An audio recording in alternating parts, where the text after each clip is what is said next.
Hello YouTube, welcome back to the channel. My name's Callum from Southern Light TCG, and today in this video we're going to be exploring some future news regarding the Pokemon TCG and the general state of the hobby and how I believe it's going to affect the bubble moving forward. So without wasting any of your time, without further ado, let's jump right into it. My screen should be appearing for you now. We're going to be referencing Justin Basil's site.com, very reputable site, as some of you may know that have been in the hobby for a longer time and you like your sites like PokeGuardian or PokeBeach. And this one is just a reputable one regarding news. Now, as you can see, we have some of the breakdown of the release calendar in Japan and upcoming noteworthy Japanese product releases. Now, what we have is obviously on the 1st of August 2025, we had the Mega Brave and Mega Symphonia sets. It goes down into the 5th of September. Starter deck boxes for Mega Gengar and Mega Diancie were released. And now, obviously, September 26th, which was the last Friday, we had Inferno X released. Now, as you can see here over on the right, we have October 2025,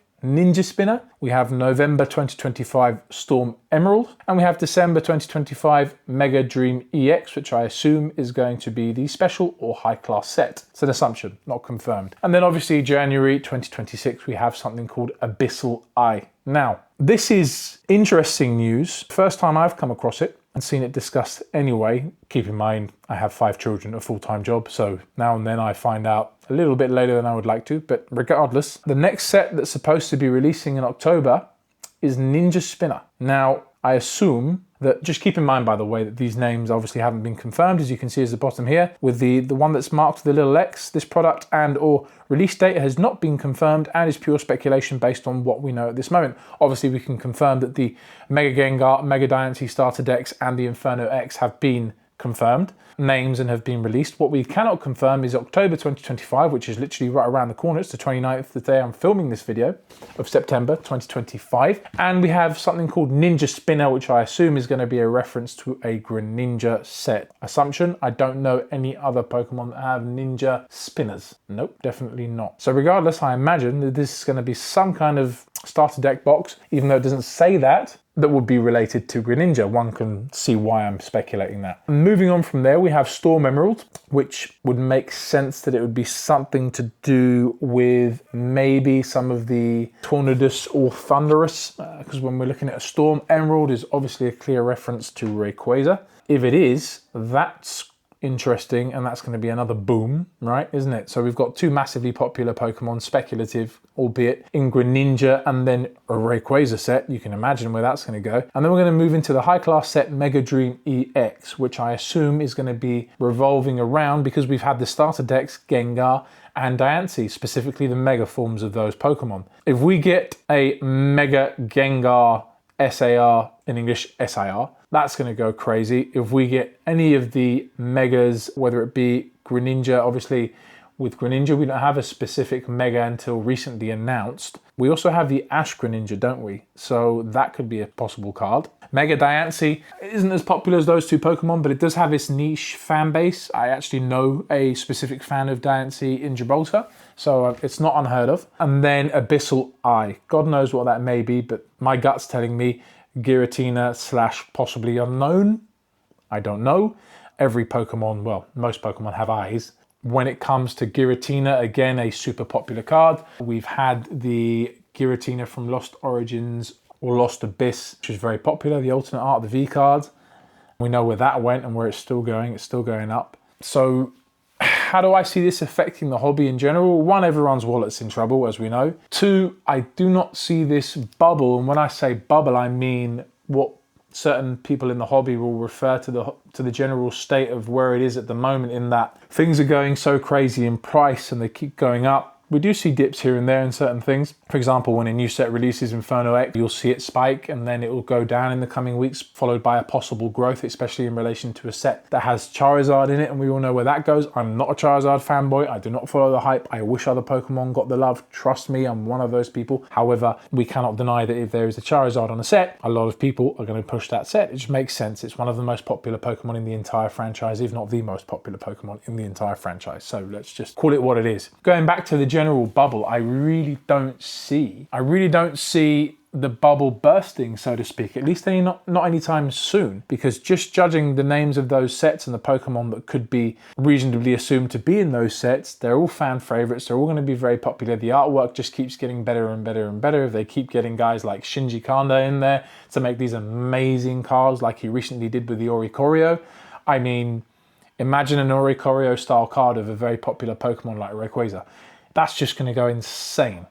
I mean, he could make any Pokemon card look amazing, but you know what I mean? If you grab fan favorites, it's just going to go ridiculous. So I don't see the market slowing down anytime soon, unfortunately. I would rather see a crash personally, but the only solution I see to it all, and we can blame the influencers, we can blame the hype guys, you can have a go at guys like Pokerev, who's been around for yonks and is one of the pioneers of the hobby, but he's been around for ages, man. The hobby has seen spikes for other reasons too. Like, we can't deny that COVID happened and the boom that brought in, because everyone had all this expendable cash and was locked indoors, had nothing else better to do. It's understandable. And that momentum's kind of carried on. I don't know if you've noticed in your local area, but nightlife isn't what it was, especially where I am. It must be relative to where you are. Things have just changed. A worldwide phenomenon like COVID has changed things as well. The only solution that I see is the Pokemon Company deciding to print to demand, or more so. We're looking at demand and just going, we're going to blow it out of the water. We're going to make the hobby way more accessible to everyone. We want kids to buy cards again. We want there to be an overflow of cards everywhere, shops flooded. Unless that happens, I really don't see the market going back to what it was, to normality, if you like. I don't see it at all, I'm afraid. Especially not when it's releasing sets like this and they're prioritizing Pokemon that they know sell, which it makes sense, right? We can't hate them for that, at least. So yeah, I do not see the market changing anytime soon at all. Regarding Inferno X as well, you have to keep in mind that it's the first Mega Charizard X card we've had that is like a proper special illustration, special art rare. I mean, obviously we've had the Mega X or Mega EX cards in sets like Flashfire Evolutions, I think, where those Pokemon have appeared, like Mega Charizard X. But when it comes to the entire Evolution line and seeing Charmander, Charmeleon, Charizard in a card along with Mega Charizard X, which is by and large the more popular of the two Mega Evolutions that it was afforded in the first place, you can just see that set peaking. There may be an initial dip, but afterwards, I mean, obviously the initial hype's always there, right? The spike, then the small dip, and sometimes it will carry on dipping for a while before we see a gradual growth. I don't see that happening in relation to Inferno X purely because of the Charizard fanboys and fangirls that are out there. I don't see it dipping progressively, if that makes sense. I don't see it dipping over. There might be a short dip where it's like, okay, let's grab this booster box now, let's grab these cards now. But after that, I see that set and that specific card and the gold card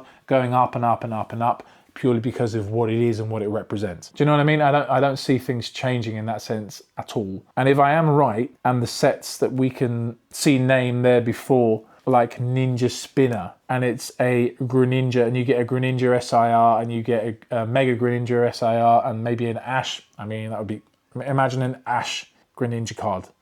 Because if you remember in the anime, when Ash fought Elaine in the Carlos League final, his Ash Greninja had that epic fight with Elaine's Mega Charizard X. And it's one of the best fights I've ever seen in the anime by far, and probably some people would agree with me. Imagine a card referencing that fight.